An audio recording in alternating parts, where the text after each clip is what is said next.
अब हम साखी के 15वें दोहे का अर्थ बताने जा रहे हैं। आप लोग देखिए, जिसमें कबीरदास ने साधना की स्थिति और मोक्ष की प्राप्ति का वर्णन के विषय में बताया है। पंख उड़ानी गगन को, पिंड रहा परदेश, पानी पिया चंच बिन भूल गया यह देश। कबीरदास जी कह रहे हैं कि जीवात्मा रूपी पक्षी योग साधना करके, जीवात्मा रूपी पक्षी जो है वह योग साधना करके कुंडलिनी के सहारे सहस्त्रार रूपी आकाश में पहुंच गया है, और उसका स्थूल शरीर अर्थात जो उसका शरीर बचा हुआ इस संसार में ही रह गया। सहस्त्रार में पहुंचकर उस जीवात्मा रूपी पक्षी ने चोंच इंद्रियों के बिना ही अमृत सरोवर का पान किया है। जल पीकर उसे अलौकिक आनंद की प्राप्ति हुई है। फिर इस संसार को पूर्णतः वह भूल गया। अलौकिक आनंद की प्राप्ति हो जाने पर जीवात्मा संसारिक मोह की माया बंधन में नहीं बनती, वह पूर्णतः ब्रह्मांड में परमात्मा में विलीन हो जाती है। अर्थात जो यह मनुष्य है, जब इसको मोक्ष की प्राप्ति हो जाती है, मृत्यु के पर्यंत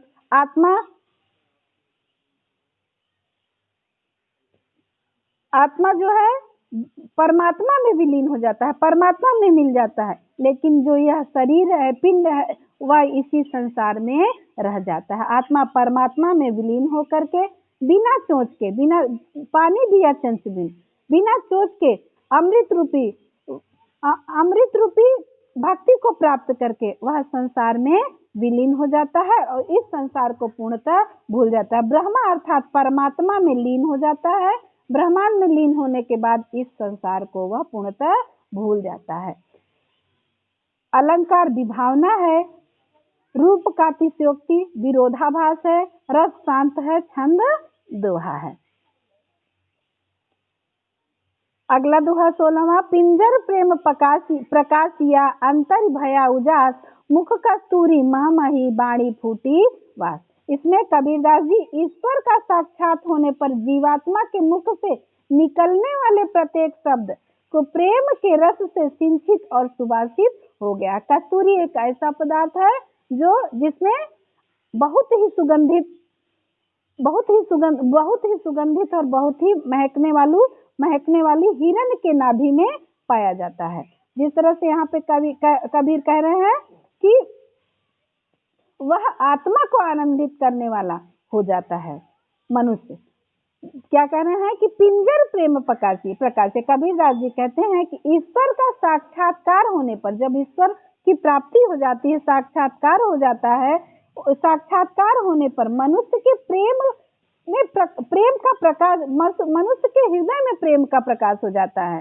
पिंजर प्रेम प्रकाशिया, यह पिंजर जो यह शरीर है, पिंजरा है, इसमें प्रेम का प्रकाश हो जाता है। अंदर ही भया उजास, प्रेम का प्रकाश हो गया।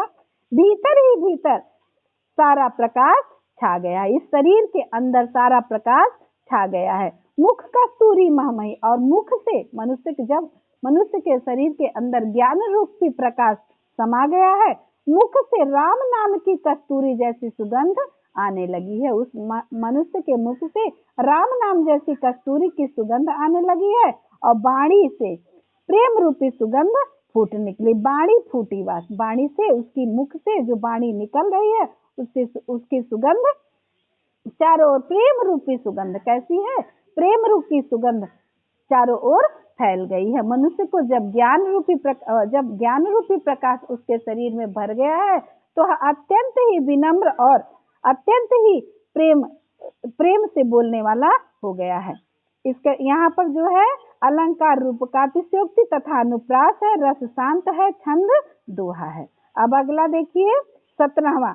नैना अंतरियाव तू, जीव हूँ नैन झपे नैना, नाम हाँ देखो और की ना तुझे देखने दे। कबीरदास जी यहाँ पर आत्मा और परमात्मा के प्रति अनन्य प्रेम को प्रदर्शित कर रहे हैं, जिसका कोई अंत ही नहीं। अनन्य प्रेम को प्रदर्शित करते हुए कबीरदास जी कह रहे हैं, हे परमात्मा, आप मेरे नेत्रों में बस जाइए। जैसे ही मैं अपने आंखों को बंद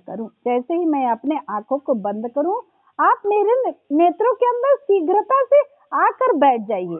और जब आप मेरे आंखों के अंदर आकर बैठ जाएंगे तो मैं क्या करूंगी, अपने नेत्रों को जल्दी से बंद कर लूंगी। अपने नेत्रों को जल्दी से बंद करके ना मैं आपको किसी को देखने दूंगी और ना मैं ही किसी को देखूंगी। ना मैं कह रहे हैं कि ना मैं देखूं और को, मैं किसी को आपको भी देखने नहीं दूंगी, ना तुझे देखने दूं और ना मैं तुझे ही किसी को देखने दूंगी। ना जब मैं आंख खोलूंगी तो आप बाहर, आप हमारे आंखों से निकल जाएंगे, इसलिए मैं अपने आंखों को खोलूंगी ही नहीं। मैं ना आपको देखूंगी ना किसी को मैं देखने दूंगी। कह रहे हैं कि यहाँ पर जो है अब अभिप्राय यह है कि दोनों का प्रेम इतना चरमोत्कर्ष है, इतना ज्यादा अनन्य प्रेम हो गया है कि वो किसी को देखने और सुनने की बात ही नहीं रही है, वो अपने अंदर राम को समा लेने की बात आत्मा कर रही है। यहाँ पर अलंकार अनुप्रास है और शैली प्रतीकात्मकता है, छंद दोहा है। 18वां है कबीर हरि रस यों पिया बाकी रही न था, पाका कलश कुम्हार का बहुर न चढ़ई चाक। कबीरदास जी कह रहे हैं कि राम नाम रूपी हरि के रस को, यहाँ पर जो है कबीरदास जी तृष्णा के कारण ही संसार के आवागमन अर्थात मृत्यु के चक्र में मनुष्य जो फंसा रहता है उसको उसके आवागमन से मुक्त हो जाता है। यहाँ पर कबीर ने दार्शनिक सत्य को प्रकट करते हुए, कबीर जी दार्शनिक सत्य को प्रकट करते हुए कह रहे हैं, कबीरदास जी कह रहे हैं कि कबीर हरि रस यों पिया। कबीरदास जी कह रहे हैं कि मैंने हरि नाम के रस का पान ऐसा कर लिया है कि अब मुझे कुछ भी करने की आवश्यकता नहीं है। कबीरदास जी कह रहे राम नाम रूपी रस को मैंने छान कर पी लिया है। मेरी सारी मृग तृष्णा जो है, जो अंतर में मैल था, वह सब नष्ट हो गया है, समाप्त हो गया है। अब किसी चीज की मुझे आवश्यकता नहीं है। ठीक उसी प्रकार जैसे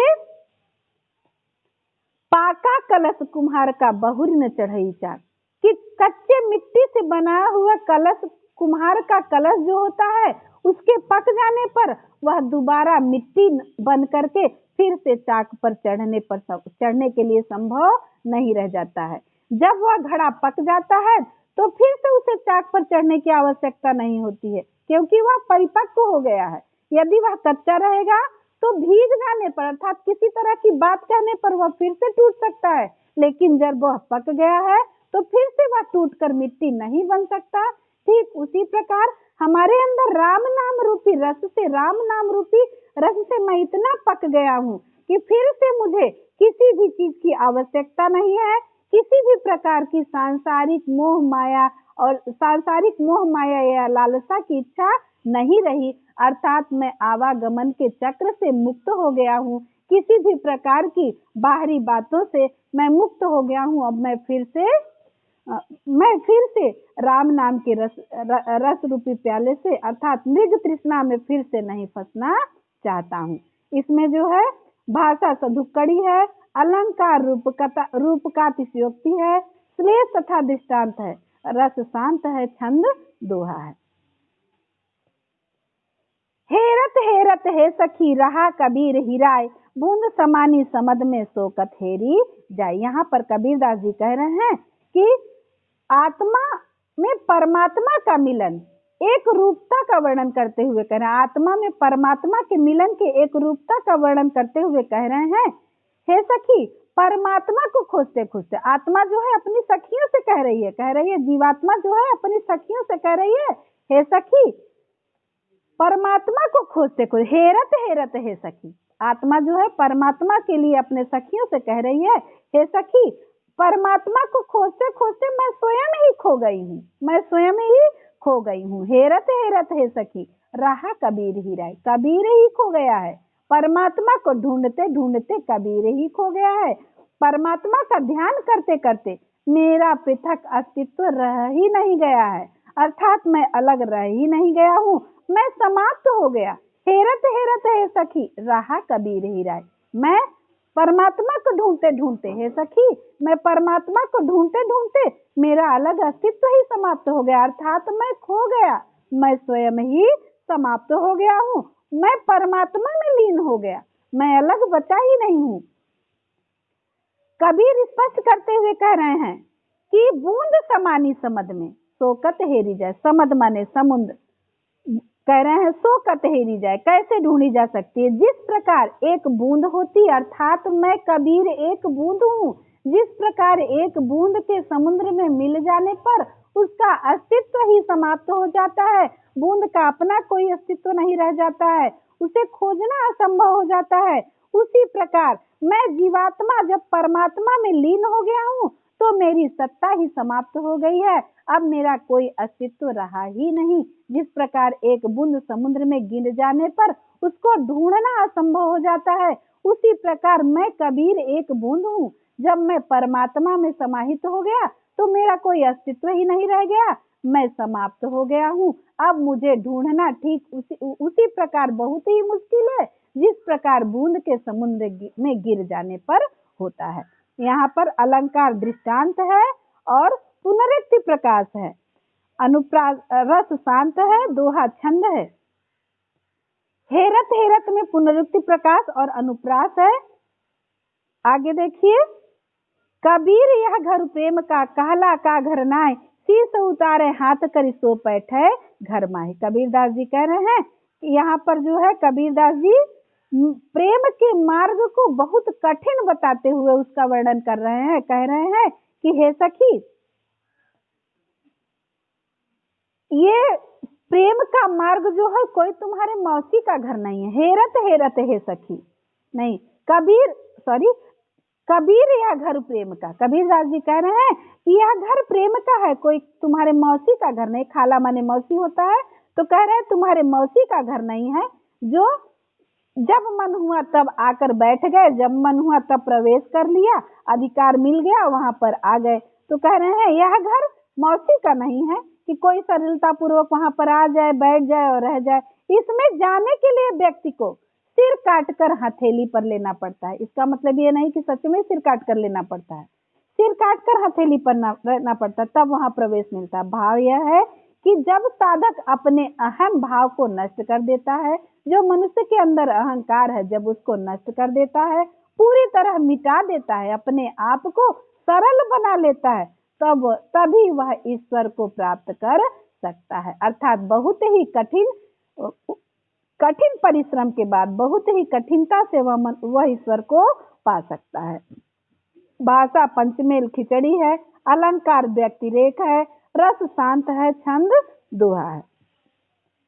अब आगे देखिए 21वां, जब मैं था तब हरि नहीं, अब हरि है मैं नाय, सब अंधियारा मिट गया जब दीपक देखा माई। यहाँ पर कबीरदास जी दुष्परिणाम पर प्रकाश, अहंकार साखी में अहंकार के दुष्परिणाम पर प्रकाश डालते हुए कह रहे हैं, अंधियारा ज्ञान रूपी अंधकार माही अपने अंदर, मैं आपा अहम भाव जो हमारा अहंकार है, कह रहे हैं जब मैं था तब हरि नहीं। कबीरदास जी कह रहे हैं जब तक मुझ में मेरे अंदर अहंकार था, मैं भाव था, मेरा था, मैं भाव था, तब तक मेरे अंदर मुझे परमात्मा की प्राप्ति नहीं हुई थी। जब तक मेरे अंदर अहंकार का भाव था तब तक मुझे परमात्मा की प्राप्ति नहीं हुई थी। जब मैं था तब हरि नहीं, जब मेरे अंदर अहंकार था तब हरि का वास नहीं था, अब हरि है मैं नहीं। जब मेरा अहंकार चला गया, नष्ट हो गया, तो मुझे हरि की प्राप्ति हो गई, अब हरि है मैं नहीं, अर्थात मुझे हरि की प्राप्ति हो गई। अहंकार समाप्त होने पर हरि की प्राप्ति हो गई।